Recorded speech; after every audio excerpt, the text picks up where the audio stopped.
Good evening, good afternoon, ladies and gentlemen. Welcome back to High Top Sports Georgia. This show is, of course, brought to you by BetUS. We've got a good one in store. We got our Georgia insider, Jack Mack, that was at the Alabama-Georgia game. We're going to get all the info about that because I know he brought tissues. We talked about it in the last episode. And then, of course, we got Auburn this week, and you said in your notes, there's no off week. And this is not a trap game, but it's a little sketchy because they're a wounded dog right now, as you said as well. So it's not a good place to be for any team, and both teams are going to come out punching. But let's talk about this time in Tuscaloosa and what would have been, what could have been, what should have been the greatest comeback in college football history. Yeah, I mean, unbelievable experience. I mean, the stadium, I will admit, it's a little bit more of a pro feel when you go into Sanford. I mean, the lights, it's just it's Alabama, right? They don't have a pro team, and you could kind of tell being in Tuscaloosa. Obviously, with the president there, it was just a surreal environment. But yeah, the game, that first half, I was speechless. I mean, I Dude. have never seen in my life Georgia play like that. And not with Kirby, not even with Mark Richt. I'm saying ever. It was very bad. Those picks from Carson Beck throwing right to the other team, it seemed like at one point. I mean, he was obviously rattled. That's one thing I did not plan on going into the game is Carson Beck kind of being rattled by the environment. You know, he's played in some big games, but he obviously was. Um, so to the game, once we left, I know we wish we would have won, but that second half, it's obvious that we figured it out. That defense, it looked like a different group. In the first half, they looked like a high school team with Jalen Miller literally running circles around them, breaking every tackle. Second half, we figured it out with Kirby making some good adjustments, I guess, or just him not planning well at all to start the game. I can't really tell if we can give him credit, but yeah, it was just a tale of two halves. And that second half, you could just kind of feel it in the stadium. Me and my buddy were in an all Alabama section. I checked a few times when we got there to make sure it was a Georgia section, but I get there, it's all Alabama fans. We actually were sitting in the wheelchair section, or like a wheelchair row. So, like, we actually got backs to our seats. So there's all the Alabama fans behind us, and we were quiet the whole time. In that second half, though, you could just minute by minute, the air was getting taken out of that stadium. And like you said, it would have been the greatest comeback ever. It would have been one of the best nights as a Georgia fan you could possibly have. I mean, it felt like, how long was it? It was just 2 minutes when Georgia took the lead. Was it in real time, like a minute, 2 minutes before Alabama scored Oh, again? yeah, it was. I don't think I got up to go get some water, and I wasn't even back at the couch before. I was like, wait a minute, is this a playback? What's happening? Exactly. And and me and my buddy, we were kind of joking it up with the Alabama fans. We were losing. We didn't really want to be, they were losing. So we were Yeah, what just are you gonna do? being Yeah. friendly until the end. Until we started coming back, we started chirping to some young guys around us, and then immediately he turns around to me. So that's what I get. But like I said, I feel good leaving the game if we see him again. Yeah, look, I think Halloween came early for Carson Beck. He was seeing ghosts out there in the first half and definitely turned around in the second half. Well, I've got thoughts and opinions on that. I felt like, I mean, the comeback was incredible to watch. You definitely flipped a switch. And look, could you argue that, hey, there were some changes made and you were able to figure it out? 100% agree. I also think there was a sense of pressure taken off Carson Beck, which the fact is you're down 30-3. What is there to lose? Sling the rock, which is fine. But again, that goes back to, okay, well, when the pressure's back on, what Carson Beck are we going to get? You kind of saw it at the end there. He throws that pick and that fade route to the corner, which I understand why he threw it. Freshman cornerback, number 2, playing on a senior wide receiver. The cornerback didn't even look back the play before. Hey, let's throw it again. Let's hopefully maybe we'll get a pass interference call. I like the call. Bad throw. I also felt like it was a little early. You had a full minute on the clock, all 3 timeouts. Maybe establish the run a little bit. We're going to get into leadership, and I think you have some comments about Bobo as well, right?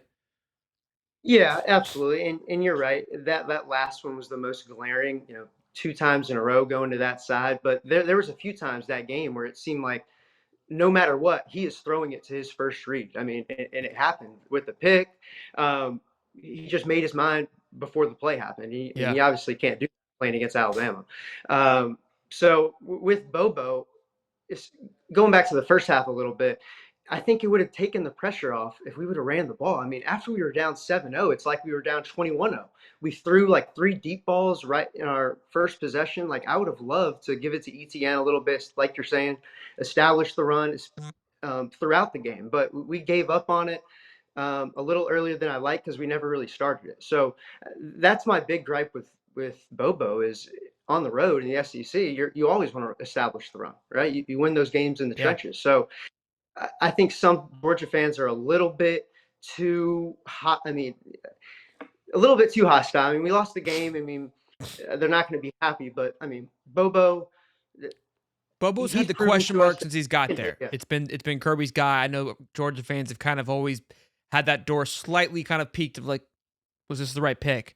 So any moment that was able to fall, the Georgia fans are gonna jump on it. Look, that's not everybody. I think, like you said, like you're kind of still on on the boat to see how it plays out. But look, I think second half, yes, it did definitely turn on, but you have to take into consideration it's a weird place to be at. And look, I think you guys did a great job handling the momentum and taking it. It sucks that they're able to just almost flip a switch and then go and score with 2 seconds. yeah, That was nuts. And then again, coming back, you were driving down the field.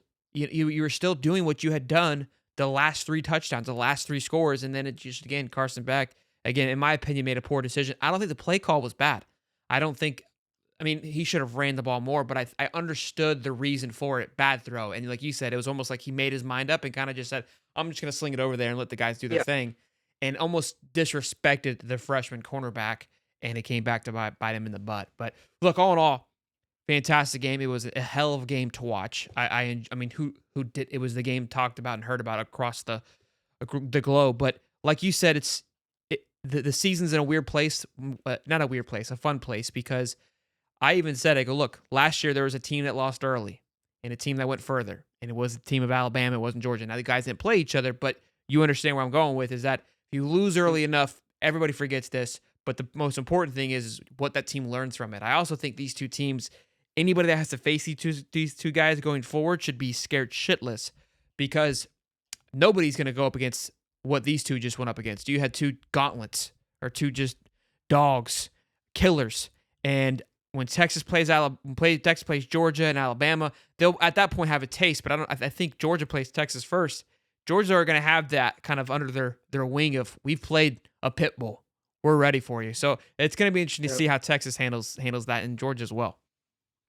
Absolutely. I mean, and going back to what you're saying about trajectory going into postseason with this longer postseason, you want to be getting better throughout the season. I mean, obviously you want to look good all the time, but you'd rather lose these early games and kind of figure it out then. Yep.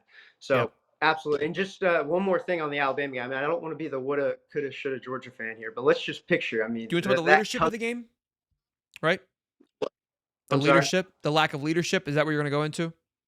Well, I was just going to say, picturing what would have happened? I mean, what would have a loss like that done to DeBoer? Up 28-0 at home. I mean, I feel like that would have crippled the program, at least like for this year. Like DeBoer would have been in a tough spot. I could see it. Like I said, the Alabama fans were very nice to us until that happened. You could see crying already with 2 minutes left. So I know they won, but that I don't want to underestimate the stakes, and they could all feel it if they would have went the other way. But absolutely, In a weird place, yeah. It's like if they go and lose that game, it's like I would almost rather have just been blown out. You feel like you got somewhere to go.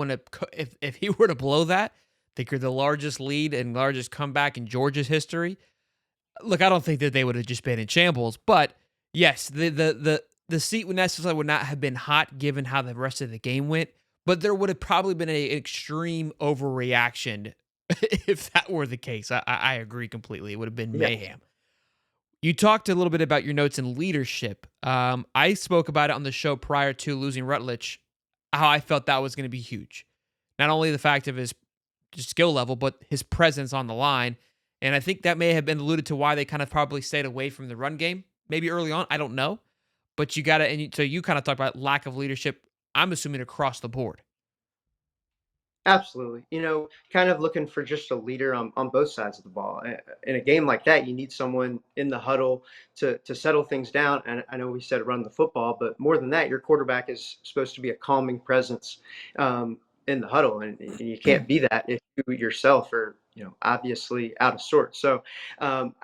and maybe that's just what Carson needed, is to be down in the dumps. He can only go up from here, and I think he found that. I mean, that second half, he was playing with some emotion I've never seen before. So, celebrating with his teammates. So maybe that's kind of what he needs to be, that kind of a leader, is just that type of moment. Say, all right, I'm not immortal. I need to kind of be more than just a quarterback here. I need to, build up my teammates.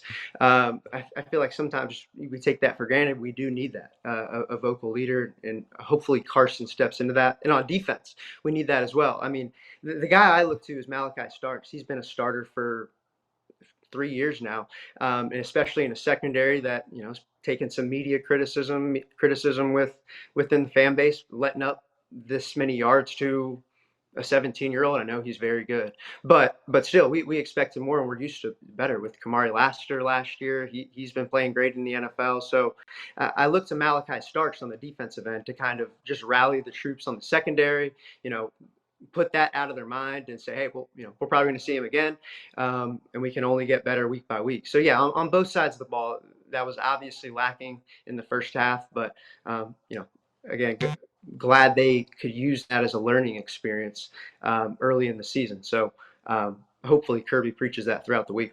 Sometimes a good old fashioned ass whooping is what's needed, and you kind of forget. Trevor Lawrence is somebody that I always think about too. Is he was undefeated in high school, comes to college, doesn't lose a game, and then when you find yourself in a weird position, it's hard to bounce back. He obviously loses that championship game to Joe Burrow. He struggled a little bit. He's struggling now very much in the NFL, and I'm not. That's obviously way past that. But sometimes if you don't have that in college, when it comes time to push comes to shove, they don't know how to get over that. So maybe look, there could be a blessing in disguise here where he got punched in the gut. Although they did lose that game last year to Alabama, a little bit different loss than this one here. You lose a big record of obviously 43 in a row in a regular season.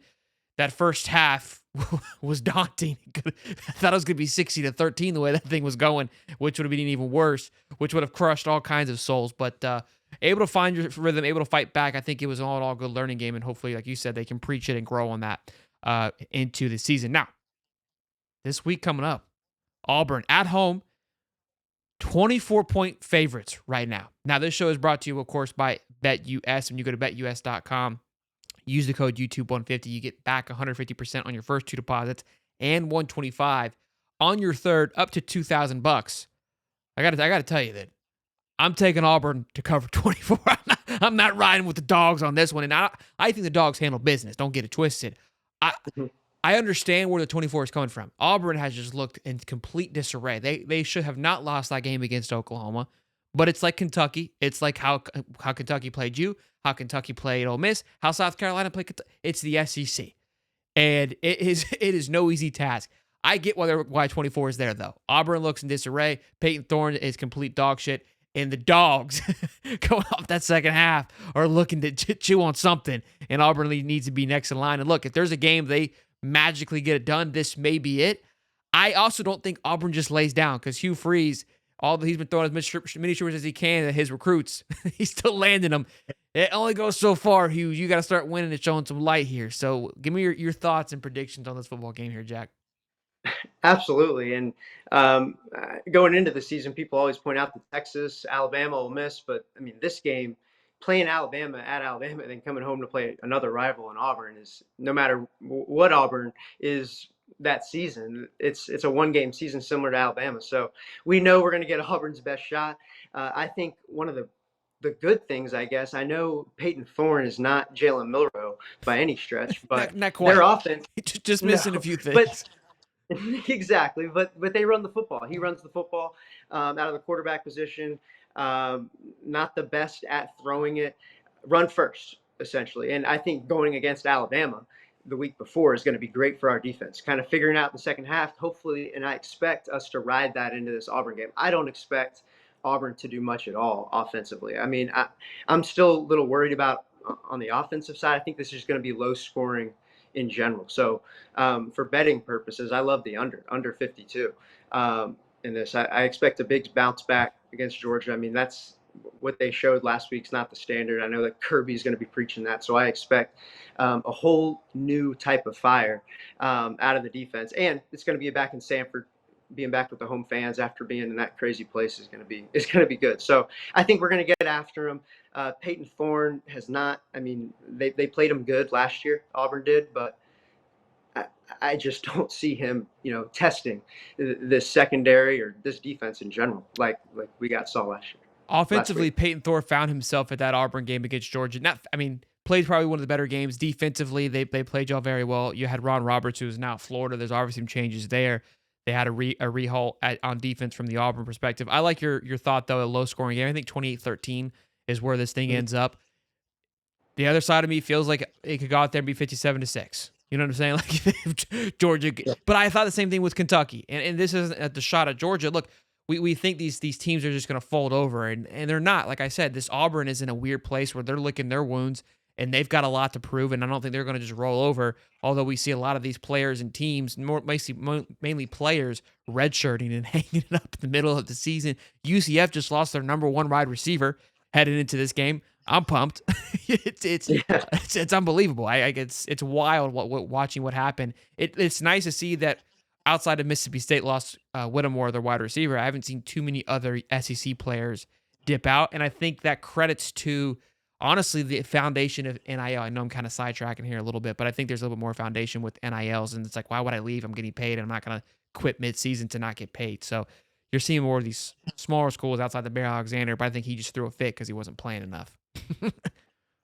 Exactly. And NIL, it's even affecting Georgia. I mean, the guys that could have sat and waited for their opportunity, they'll go take a bag somewhere and go play right now. That's way more of an Well, they can't opportunity. play it. They had to sit the whole year out.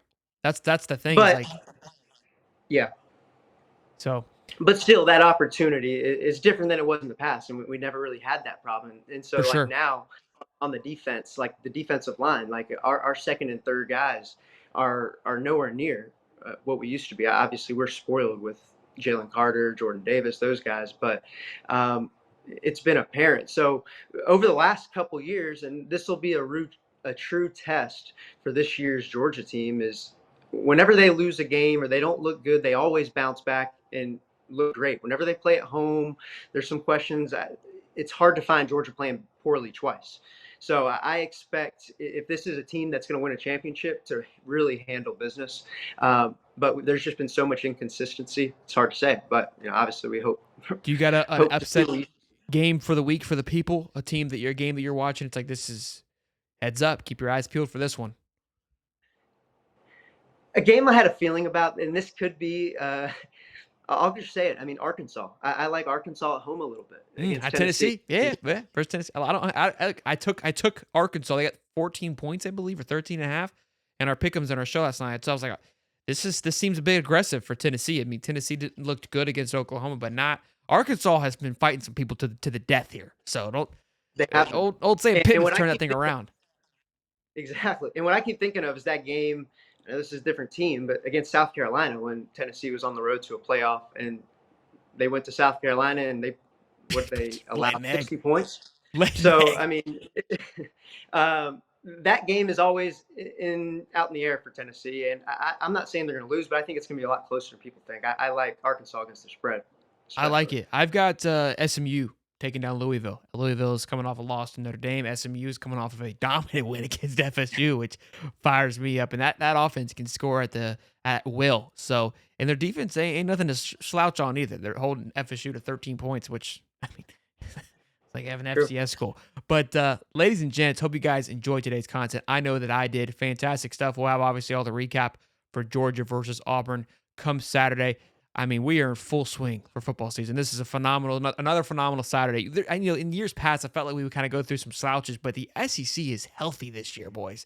It is some good football from top to bottom. Even Vandy's sneakily can ruin some people's season, which is really cool to see. The worst team I would say is Mississippi State. They're the only one not going to sneak up on anybody. But the rest of it, I mean, look, even Florida, we're having our down year.